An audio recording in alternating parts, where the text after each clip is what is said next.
دعائے کمیل میں حضرت علی علیہ السلام فرماتے ہیں کہ اے پروردگار، جہنم کی سختی قابل برداشت ہے، مگر یہ برداشت نہیں کہ آپ اپنے بندے کو اس کے حال پہ چھوڑ دو، اس کی طرف دیکھو ہی نہ، اسے بے رخی اختیار کر لو۔ یہ سب سے زیادہ سنگین ہے، سب سے زیادہ سخت ہے۔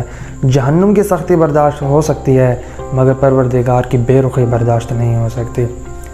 عزیزان گرامی، اللہ تعالیٰ نے شیطان سے کہا کہ اے شیطان سجدہ کر، اور جب شیطان نے نافرمانی کی اور اس نے سجدہ نہیں کیا تو اللہ چاہتا تو اس کو سزا دے سکتا تھا، اس کو جہنم میں ڈال سکتا تھا، اس کے وجود کو ختم کر سکتا تھا، اس کو نیست و نابود کر سکتا تھا، مگر اللہ تعالیٰ نے اس کو اس کے حال پہ چھوڑ دیا اور شیطان سے کہا کہ اے شیطان میری بارگاہ سے نکل جا، ابلیس میری بارگاہ سے نکل جا۔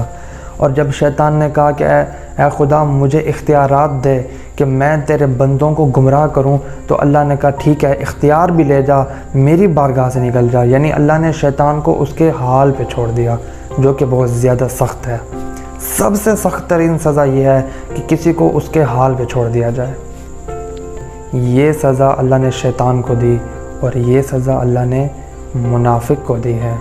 یعنی اللہ منافق کو کھلی چھوٹ دے دیتا ہے، ڈھیل دے دیتا ہے، اس کو اس کے حال پہ چھوڑ دیتا ہے۔